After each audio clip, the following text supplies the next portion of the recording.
नमस्कार. श्रीनित एज्युकेशनच्या अभ्यास वर्गात सर्व विद्यार्थ्यांचं खूप खूप स्वागत. या तिसऱ्या सत्रात आपण इयत्ता 9वीच्या अक्षरभारती या पाठ्यपुस्तकातील संतवाणीमधील संत कृपा झाली या अभंगाचं स्पष्टीकरण पाहणार आहोत. या अभंगावर आधारित प्रश्नोत्तरांची चर्चा असलेल्या चौथ्या भागाची लिंक डिस्क्रिप्शन बॉक्समध्ये मी दिलेलीच आहे. हा भाग संपूर्ण बघून झाल्यावर मग तो भाग तुम्ही आवर्जून बघा. आणखी एक महत्त्वाचं म्हणजे यापूर्वीच भेटी लागी जीवा या अभंगाचं स्पष्टीकरण असलेला पहिला भाग आणि प्रश्नोत्तराची चर्चा असलेला दुसरा भाग आपण पूर्ण केलेला आहे. या दोन्ही भागांच्या लिंक्स डिस्क्रिप्शन बॉक्समध्ये मी दिलेले आहेत. हे दोन्ही भाग जर तुम्ही बघितले नसतील तर ते देखील बघा. त्याचा तुम्हाला नक्की उपयोग होईल. स्पष्टीकरणाआधी जाणून घेऊयात या अभंगाच्या कवयित्री संत बहिणाबाई यांच्याबद्दल. संत बहिणाबाई, कालखंड 1668 ते 1700, वारकरी संप्रदायातील संत कवयित्री. संत तुकाराम यांच्या शिष्या. ओव्या, श्लोक, आरत्या इत्यादी रचना त्यांच्या प्रसिद्ध आहेत. संत तुकाराम यांच्या काव्यरचनेचा आणि व्यक्तिमत्वाचा बहिणाबाई यांच्या काव्यरचनेवर प्रभाव जाणवतो. भक्तिभावनेचा उत्कट आविष्कार हा त्यांच्या अभंग रचनेचा विशेष. प्रस्तुत अभंगात संत बहिणाबाई यांनी महाराष्ट्रातील वारकरी संप्रदायरूपी इमारत उभारणीमध्ये संतांचा मोलाचा वाटा कसा आहे याचे वर्णन केलेले आहे.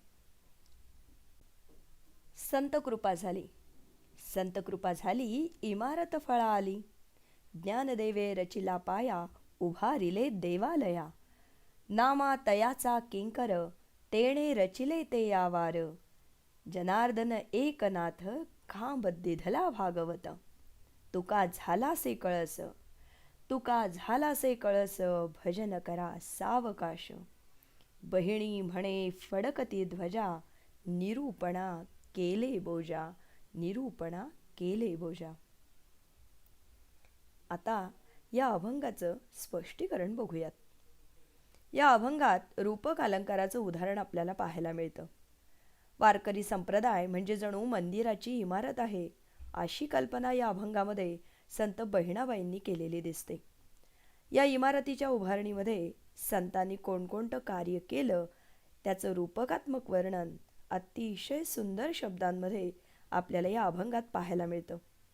अल्पाक्षरत्व हे या अभंगाचं आणखी एक वैशिष्ट्य.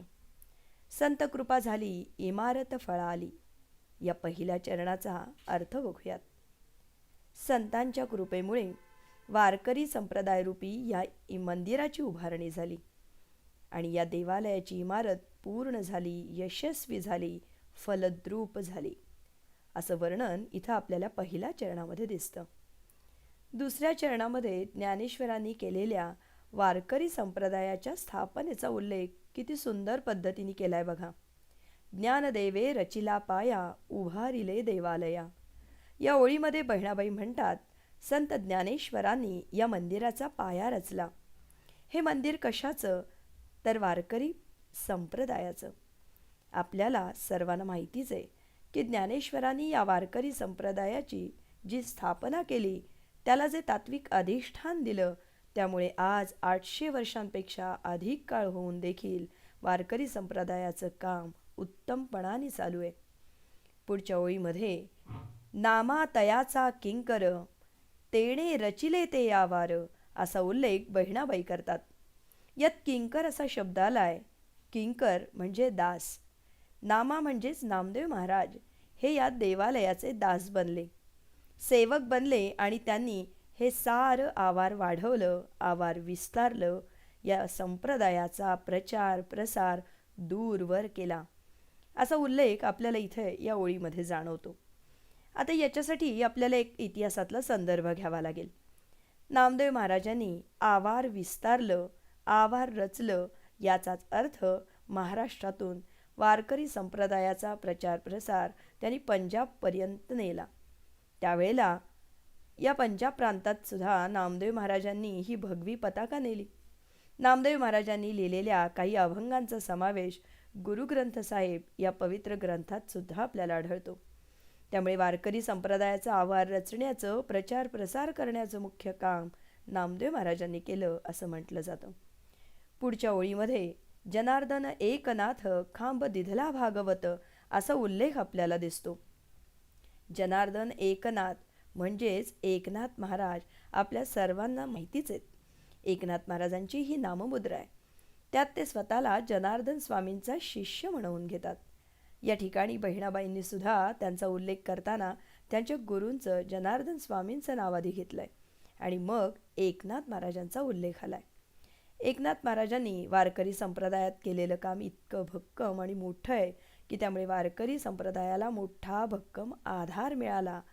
जसं एखाद्या इमारतीसाठी, देवालयासाठी खांब आधार देण्याचं महत्त्वाचं काम करतात, त्यावर संपूर्ण देवालयाचा डोलारा अवलंबून असतो, त्याच पद्धतीने या वारकरी संप्रदायाला भक्कमपणाने खांब होऊन आधार देण्याचं काम एकनाथ महाराजांनी केलेलं आहे.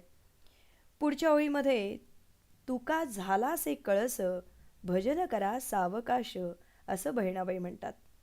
एखादं कार्य अतिशय उत्तमपणे उत्तुंग अशा शिखरापर्यंत नेण्याचं, वैभवापर्यंत नेण्याचं काम केलं असेल तर त्याला कळस चढवणं असं म्हणतात. या ठिकाणी तुकाराम महाराजांनी वारकरी संप्रदायामध्ये केलेली अभंगरचना, भजन कीर्तनातून जनसामान्यांमध्ये वारकरी संप्रदायाची निर्माण केलेली आस्था, हे काम तुकाराम महाराजांनी जे केलं आहे ना, हे मोलाचं काम आहे. त्यामुळे तुकाराम महाराजांचा उल्लेख कळस असा केला गेला आहे. या देवालयाचे कळस होण्याचं भाग्य हे संत तुकाराम महाराजांना मिळालं आहे. म्हणूनच तुम्ही भजन सावकाश करा, म्हणजे सावकाशपणे या संतांचं कार्य तुम्ही अभ्यासा, त्यांना भजा, म्हणजेच त्यांच्या कार्याचा यथोचित असा गौरव करा, असा उल्लेख बहिणाबाई करतात. पुढच्या चरणात बहिणी म्हणे फडकती ध्वजा, निरूपणा केले बोजा अशी ओळ आपल्याला दिसते बघा. इथे बहिणाबाई म्हणतात. आता इथे बहिणाबाई म्हणतात असं म्हणण्यामागे कारण इथे त्यांची नाममुद्रा दिसती, बहिणी म्हणे. त्यामुळे हा अभंग बहिणाबाईंचा हे आपण लगेच ओळखतो. फडकती ध्वजा असा जो उल्लेख त्या स्वतःचा करतात, जसं एखाद्या मंदिरावर दूरवरून आपल्याला फडकणारा ध्वज दिसतो. ध्वज हा संकेत आहे, निशाणी आहे, पताका आहे ती. हे जे निशाण डौलानी फडकतं आहे ते म्हणजे साक्षात बहिणी स्वतः आहे असं त्या म्हणतात. त्या या संप्रदायाचं अनुयायी होणं त्यांनी स्वीकारलंय, तो ध्वज त्या झाल्यात असं त्या म्हणतात. शेवटच्या चरणात त्या म्हणतात, आतापर्यंतचं हे सगळं जे निरूपण म्हणजे सविस्तर विवेचन जे केलंय ते वारकरी संप्रदायाची ही सगळी जडणघडण, हा जो इतिहास आहे, संतांनी केलेलं कार्य, हा अतिशय मोठा विषय आहे. तसं म्हटलं तर त्याचा हा महिमा अतिशय मोठा आहे. संतांचं कार्य जे इतकं मोठं आहे, व्यापक आहे, ते सोप्या पद्धतीने मांडण्याचा त्यांनी प्रयत्न केला आहे. म्हणजेच बोजा अर्थात अतिशय अवघड विषय हा सहज सोपा करण्याचं काम बहिणाबाईंनी त्यांच्या या निरूपणातून म्हणजे सविस्तर विवेचनातून केलंय. भागवत संप्रदायरूपी देवालयाचा उल्लेख करून संपूर्ण इतिहास, संतांचं कार्य आपल्यासमोर अतिशय सोप्या पद्धतीने मांडलंय. त्यामुळे रूपक अलंकाराचा उपयोग सुद्धा आपल्या लक्षात येईल बघा. अभंगाचं स्पष्टीकरण आता इथे आपण पूर्ण करूयात. पुढील भागामध्ये या अभंगाच्या प्रश्नोत्तरांची चर्चा आपल्याला करायची. तो भाग आवर्जून बघा. हा व्हिडिओ आवडला तर लाईक करा. श्रीनित एज्युकेशन या आपल्या चॅनलला सबस्क्राईब करा आणि तुमच्या इतर मित्रमैत्रिणींना हा व्हिडिओ नक्की शेअर करा. नवीन व्हिडिओच्या नोटिफिकेशनसाठी बेल आयकॉन क्लिक करायला विसरू नका. पुन्हा भेटूयात. नमस्कार.